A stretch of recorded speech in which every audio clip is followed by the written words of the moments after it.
Welcome back to the Vandy Sports Podcast on the 440 Sports Network. I'm your host, Billy Derrick, alongside our football contributor, Will, for another podcast. We're talking all things football on this Sunday night when we're recording. I want to give a shout out to all of our sponsors on the site, the Wash House, the Murfreesboro Pure Milk Company, Sutherland and Belk, John Levin, good friend of the show, Wobble Bond Dickinson. Thanks the student athletes at Vanderbilt University for their dedication, effort, and hard work.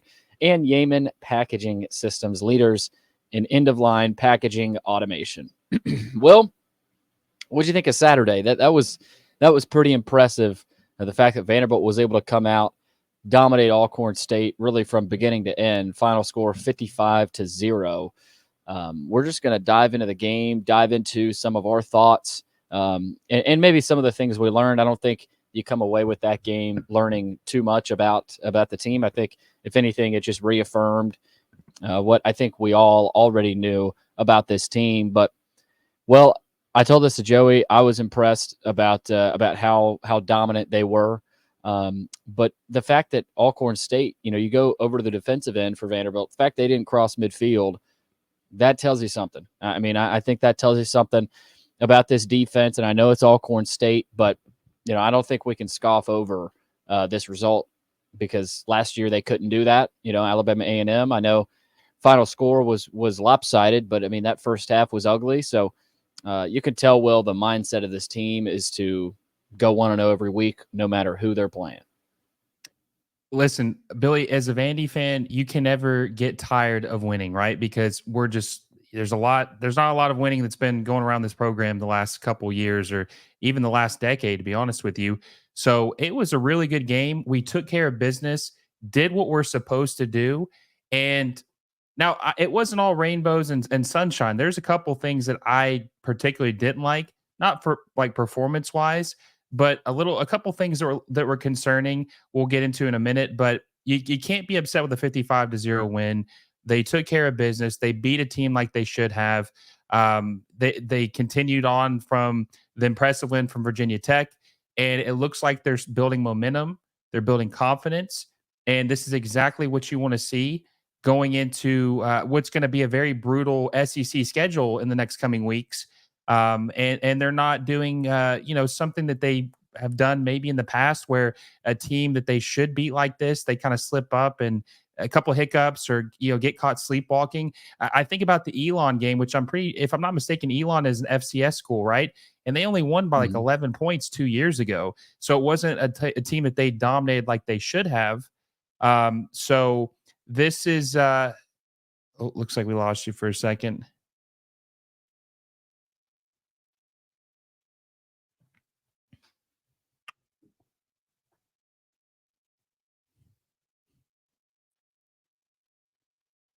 Oh, you there?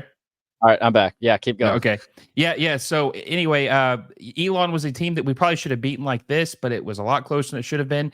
But this is just a dominating win. I think confidence is at not an all-time high, because obviously the confidence was really high in the Franklin era, but this is probably a decade high of confidence that this team has, and you love to see it. And I can't wait to see what else they do. Yeah, Diego Pavia was only 10 of 13 for 83 yards, but he didn't need to do much more than that. Saw the touchdown from Eli Stowers to Cole Spence on a beautiful play call there right after that interception from CJ Taylor. So Tim Beck, I thought, timed that up really well, and that gave the momentum. Vanderbilt already had the momentum after the interception, but it kept the momentum on their side and kept things rolling. The leading rusher was Nate Johnson, 2 carries for 69 yards on that long 56-yard touchdown. A.J. Newberry, I thought, had a good day. Will, 6 carries, 54 yards. Cedric Alexander had a ton of carries too, 12 carries for 54 yards. He had a touchdown as well. Diego Pavia had 51 yards through 3 carries on the ground, had a touchdown of himself as well, and did the I guess they're calling it the Vandy vault. They're just like the Lambeau Leap. He vaulted into the club suites there. I thought it was funny. And then receiving wise, not the biggest day receiving wise. Will Tristan Brown, 3 catches, 27 yards. We talked about Cole Spence's 17-yard touchdown. Junior Sherrill had a catch for 17 yards. Skinner didn't do a ton. Only 3 catches between Sherrill and Skinner. I don't think that's a concern, but that's something I think that stood out. But they spread the wealth out a lot. I mean, there were 1, 2, 3, 4, 5, 6, 7, 8 different guys that caught passes. And they only threw the ball, if you look at it, 14 times. So I think that's what a lot of what they're trying to do here early on, Will, especially if you're playing an Alcorn or a Georgia State or even Ball State later in the season. You got to figure out who can make plays. That Tristan Brown catch, I think they all knew he could do things like that, but that catch to me, I thought stood out. I mean, it was a one-handed grab on a really good throw from Pavia. But offensively, and that's I guess where we'll start, Will, and then we'll go over to defense. But offensively, it was very businesslike. They ran the football, and in terms of total yardage, it wasn't like it was some monster day for Vanderbilt. I mean, they had 342 total yards, but you look at they only had 100 passing yards. So I think we're seeing what this offense can look like in dominant fashion. They're going to run the ball, and I thought Chris put it well in his I think in one of his takeaways. He said they were just methodical, but it wasn't anything sexy. It was just run the football, maybe drop a play action pass in there. But 18 first downs. Well, they were 6 of 10 on third down, so they kept the chains moving. I thought that was the most important thing. And I know they got a couple of defensive scores and a punt return score, but I thought the offense looked really good. And I don't think we've seen truly what this offense is made of. I think there's still a lot out there for this offense. Yeah, so I think the offense did exactly what I thought they were going to do. They were just going to run the ball heavy. I think you thought that. Many people thought they were just going to be very, I don't want to say milquetoast, but just kind of simple, right? Just keep it simple. Just pound the rock. See if Alcorn State can stop them, which they can't, and they shouldn't be able to, right? If they were stopping the run, that'd be very concerning. But one thing that did concern me, Billy, that is very concerning, and I think Vandy fans have to keep an eye on this, is Diego Pavia had 13 rush attempts in a game he didn't need to have that many rush attempts. And it felt like every time he was getting tackled, he was getting hit hard. Big hits against him. And I just think that that's a bad move because our whole success this season is pending on him and his success. And anytime you put him in jeopardy to get hurt, it's not good. It's not a good situation, especially in a game like this when it was unnecessary. There was no reason for him to have 13 rush attempts, especially coming off of his 26 rush attempt game against Virginia Tech. So now he's almost got 40 rush attempts through 2 weeks, almost 20 rush attempts per game. There's a lot of running backs don't even get that many carries a game. So I think they really need to dial back his load, especially against Georgia State, because that first important game of the year, Missouri, you're going to need him in tip-top shape, healthy, ready to go. And he's going to have a performance like he did against Virginia Tech, or we're not going to have any chance of winning that game. So if I had to critique one thing, I would say that it was just putting Pavia in unnecessary harm. Like there was a lot of plays, maybe 1 to 2 yard gains where it just felt like it was unnecessary. And there was one play he got absolutely blown up. And I'm like, oh my God, he cannot be taking hits like that if we want to continue the success. Yeah. And another concern, obviously that's a concern. He got hit way too hard a couple of times, but I think it was number 3 from Alcorn State. But another slight concern I have, I'm not sitting here saying I'm really worried about this with this team, but there were a few plays, maybe even several plays, where Pavia would roll, he would get out of the pocket, but he wouldn't be able to find a receiver. He would do the Johnny football. He would go left and then step up in the pocket and then go right. And it wasn't as easy for him to find guys as I might have thought, because he didn't do it. And I told Joey this, he didn't do a ton of that against Virginia Tech. Like, a lot of that, he did some things off schedule against Virginia Tech, but we didn't see a good taste of him, looking like Johnny Manziel and improvising. Really, right. And so, and we saw that. I thought we started to see more of that against Alcorn State. And he completed it a couple times, but you saw some offensive line penalties. And so I think something I'm slightly worried about with this team is just, can the offensive line keep up 4 quarters with Pavia's playing style? Because that's a lot of, and they use some tempo too. which I thought was up to their advantage, and I think they can use tempo, when they need it. They're not a huge tempo team, but I thought that was probably a focus against Alcorn State to work on their tempo, getting back to the line. After a big play, like you see a lot of times after a big pass play, they would try to get back up to the line and run another play, or usually a handoff up the middle. But you talked about your slight concern offensively. That's mine. Just can Pavia can the receivers, also on the receivers, not just the offensive line. When Pavia is rolling, whether it's left or right, or he's stepping up and he's improvising, he's working off schedule, are the receivers still working too? Because that, and I'm not saying they're not, but I didn't, when Pavia scrambles, there should be at least one guy open. I thought, I'm not going to give Alcorn too much credit, but I just think Vandy's receivers got to keep working. The offensive line has to keep working. And I just didn't see the success rate that I might have expected when Pavia would roll out. And it wasn't every time, right? I think he found Wiley on one of those sideline throws. And, Fungi too, I think he found I think he found Fungi as well. So Fungi, that's a slight concern for me. But overall, offense I thought was crisp. They ran the football just like we expected. I mean, there were a couple of gaffes, whether it was illegal motion or an offensive line holding call. You saw some of those, but other than that, offense was fine. I mean, you put up 55 points.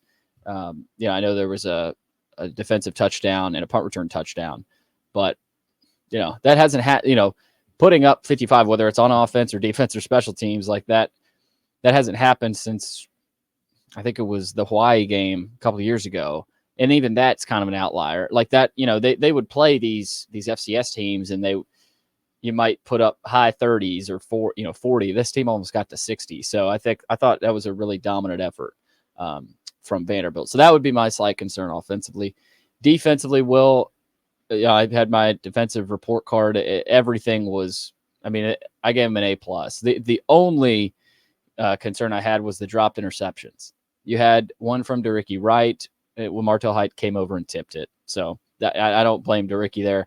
But also you had Dante Carter. Dante Carter should have had an interception as well. And, those are plays they have to make. Clark Lee talked about that after the game. Like, those are the margin plays we have to make. We cannot let those out of our grasp because, if that happens against really any SEC team you play and you don't take advantage of that, you're not, good luck winning the game. You've got whether it's a fumble or an interception. So I think through 2 weeks, throw the Virginia Tech game in there as well.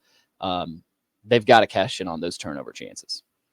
Yeah, they do. And another thing that was kind of surprising is that we only had one sack in this game. That was a little surprising, I think. You would have thought we probably would have had at least a couple more, especially with how well we were playing as a Alcorn also they weren't dropping back a whole lot. They only threw, let's see here.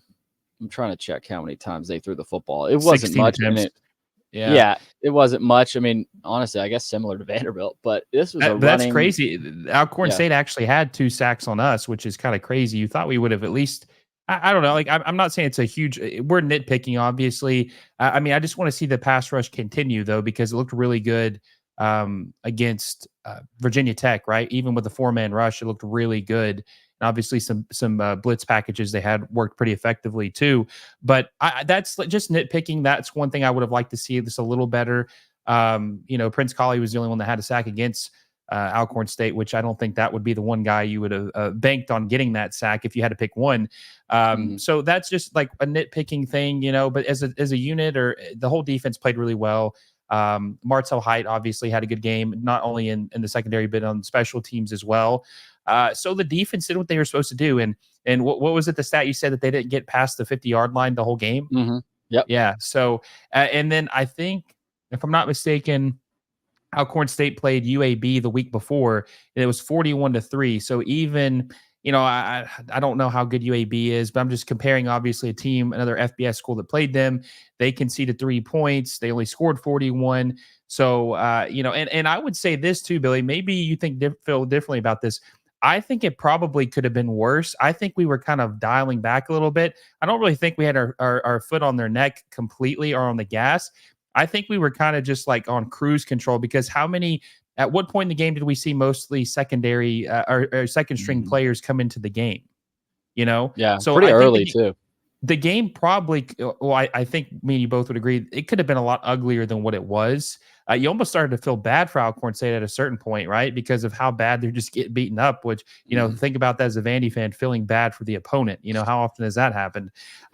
But yeah, I mean, I just think it was an overall dominating game. The defense looked good.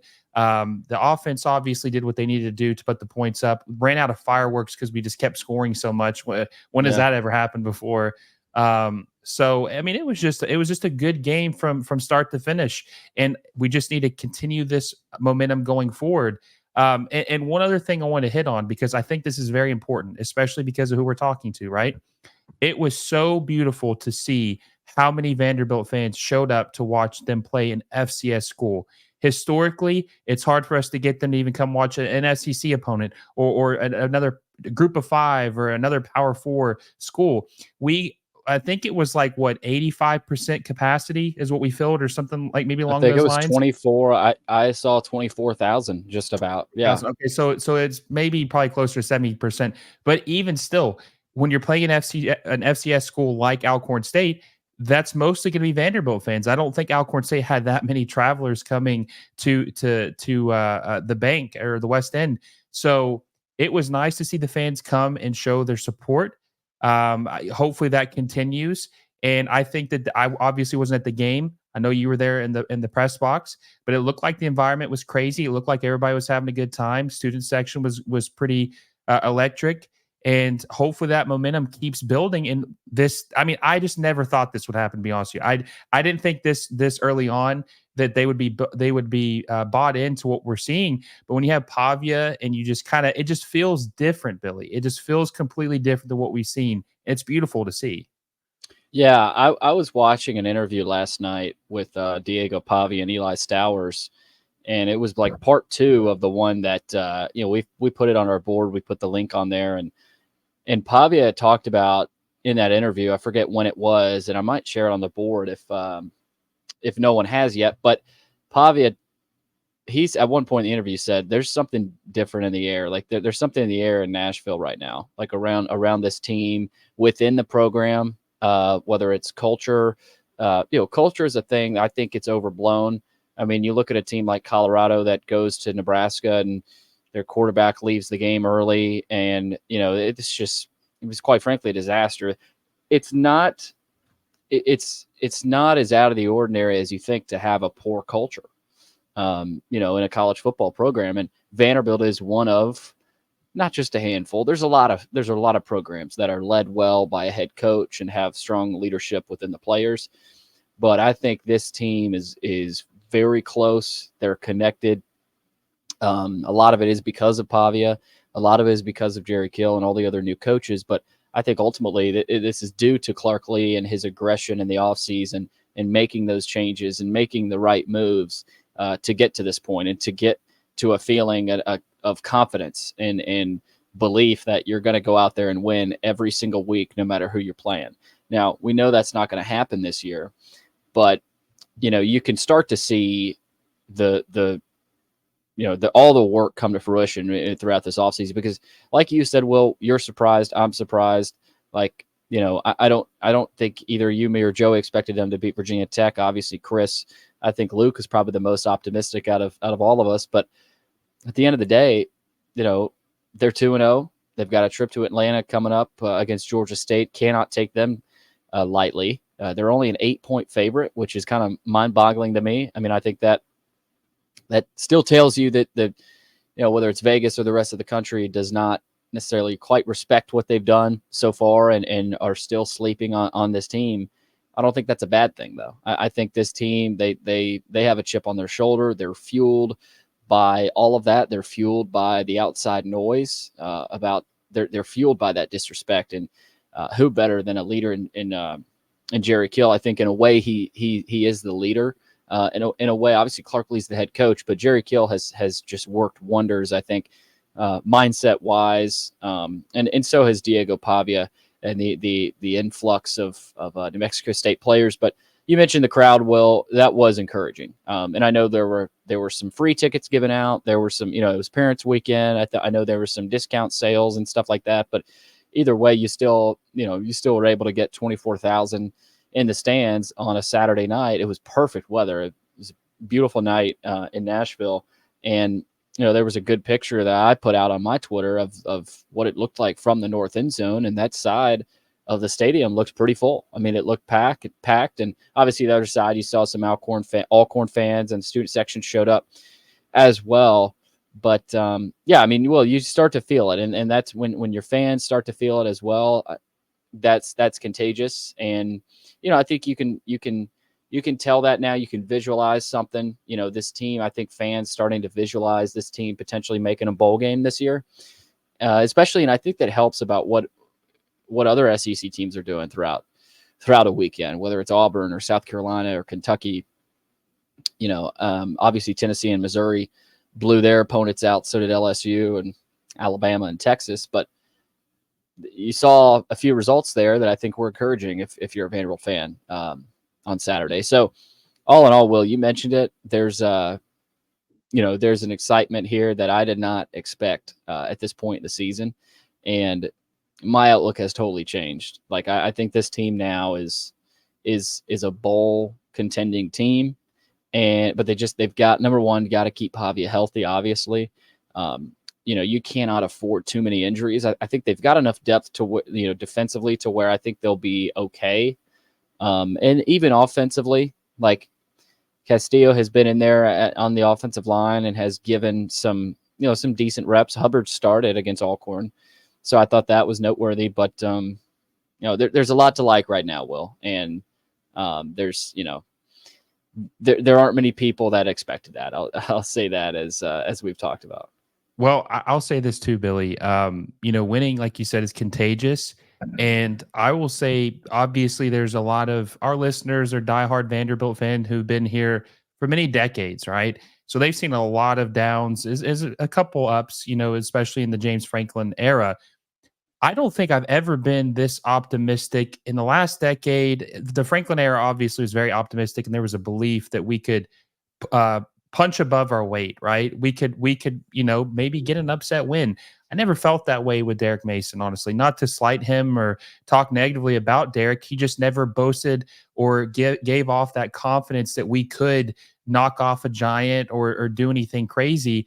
But this team just feels like a completely different dynamic. I had a friend of mine message me and say, this feels like a Franklin team almost, just because of the confidence and the belief they have. And if you remember, Billy, a lot of those James Franklin teams in the early years were just a bunch of, no star, 2-star, low 3-star recruits, and they were beating some good teams and competing. He was the first one to beat Tennessee back-to-back years. And God, what was it, 60, 70 years, something like that? I mean, it was something crazy. So I think that there is an instilled confidence here that we haven't seen in a long time. Momentum's being built. And I think one of the things that you have to keep, you have to put into perspective, keep in perspective, is that Vandy is kind of playing the similar game that other teams are playing now with this NIL. They're spending $6 to $7 million that they never were spending before. And I don't know exactly, we don't have exact numbers, but I know that they're not in the bottom half of the SEC. I'd say they're probably more in the middle. And you can tell that they're a competent team because of what they've done. And we have to slow our brake. We have to pump the brakes. We can't get ahead of ourselves, right? Because there's still so much work to be done. But this is a positive step in the right direction.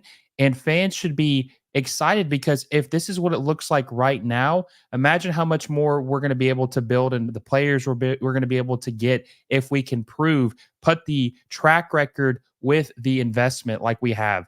When you have $8 million and you're coming off a bowl season at Vanderbilt that you haven't went to a bowl game in 6 years, that's going to be a lot easier to sell to some of these portal kids, because they're going to be like, yeah, I mean, that team is good. Let me go see what's going on with Vanderbilt. That's a team, a place I want to be. They are, right close to getting over the edge and being a contending team. And also too, Billy, what we witnessed this weekend, you, me, Chris, Joey, several people thought South Carolina was just a doormat, right? They were going to be very bad. Well, they just went to Kentucky and punched them in the mouth and just blew the doors off of them. So I think there are so many teams, and then California beat Auburn. I think that the only teams right now, okay, and people can call me delusional, whatever they want to say. Just listen to how I say this, okay? The only teams on our schedule that I think for sure will beat us is Texas and Alabama. I'm not saying we're going to beat any other teams. I'm saying that those are the only two teams where I have 0% confidence we can win. But the other games you just don't know. There could be several factors in what happens with these teams as down the stretch. LSU could be in shambles. Brian Kelly could be gone. Tennessee could implode. There's just so many factors that can happen, and I haven't felt like we had a chance to compete with those teams in a long time. There's just this hope, this optimism we haven't seen in forever. And I think Diego Pavia is like kind of the beacon. Like he's the shining light. He's the one that gives us hope and kind of like spearheads all this excitement. And he matches it on the field, Billy, and he sure as hell matches it off the field. So it's a special thing to see. And I think Vanderbilt fans, they have every right to be more as excited as they are. As excited they've been in a long time, just because of what they've seen and how good this team has played. Yeah, it's fun. It's fun to go to First Bank Stadium and watch Vanderbilt play now. Obviously it hasn't been fun and this fun in a long time. And that win over Virginia Tech was so big. But I mean, could you imagine Vanderbilt goes on the road to Columbia? And obviously this is it's not impossible. This is unlikely, but who knows? Weirder things have happened, especially in college football. And I do think Luther Burden was banged up slightly against Buffalo, so we'll see about his status. I know that game is still here in a couple of weeks. But could you imagine Vanderbilt goes to Columbia and knocks off Missouri? They get a bye before Alabama. Why couldn't we've seen this? We've seen this story before with Vanderbilt heading into an Alabama game. Nick Saban's no longer there, but you're 4-0 after beating Missouri in Columbia. You've got a bye week coming up. I wouldn't be shocked if College Game Day is in Nashville for that game, because Vanderbilt's probably ranked, and the whole country's talking about Diego Pavia and what he's done. So again, that's out of the I don't want to say realm of possibility. It's a little far fetched right now. It's a little far fetched. It's slightly, but I don't think I think it has to happen for people to believe it. I'm sure there were a ton of people saying that about Virginia Tech, and I know it was a home game and that was a slightly different scenario, but there weren't a ton of people that believed Vanderbilt could beat Virginia Tech. You listen. We didn't. Virginia Tech. Yeah, we didn't. You listen to Virginia Tech podcasts. You listen to other people around the country.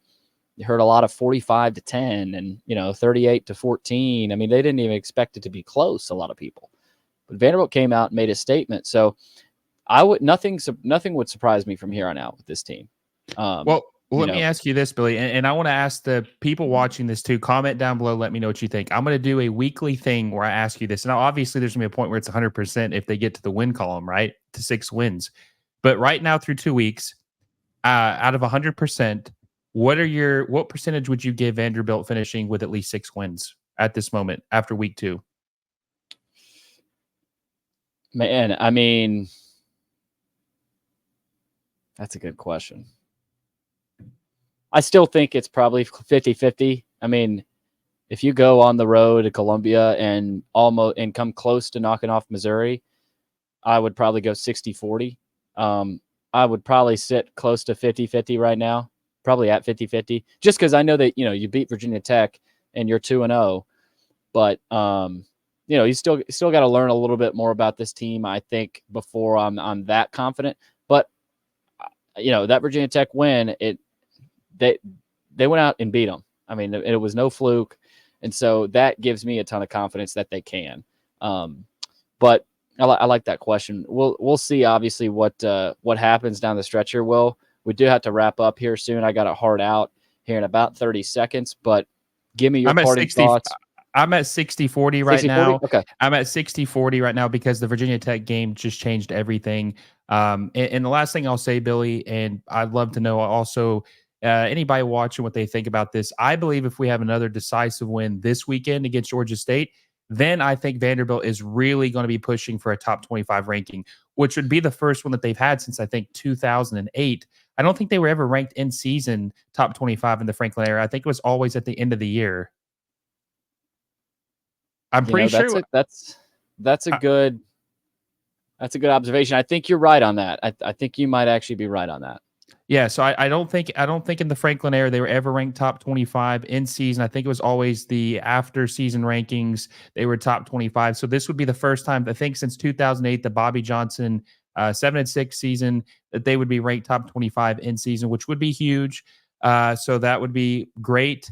And yeah, I'm excited, man. I hope all the Vanderbilt fans are excited. Make sure you like this video, subscribe to the channel for the great Vandy sports coverage. Hit that little bell notification so you never miss any of these great videos. This is exciting, Billy. I'm excited. It really is. And obviously Vanderbilt's got a trip to Atlanta, Georgia State this weekend. We'll preview that all week. This week, obviously, with our coverage, we'll have a Thursday pod, we'll have a pregame show, and we'll try to get these maybe Sunday episodes out, maybe Monday morning type deals early in the week with Will. But we'll appreciate it. And also, like Will said, give this podcast review, 5-star rating, subscribe to our YouTube channel. Also, email Chris Lee if you're interested in sponsoring the show, chrislee70@gmail.com. Thanks for listening. We'll catch you again soon with more episodes of the Vandy Sports Podcast.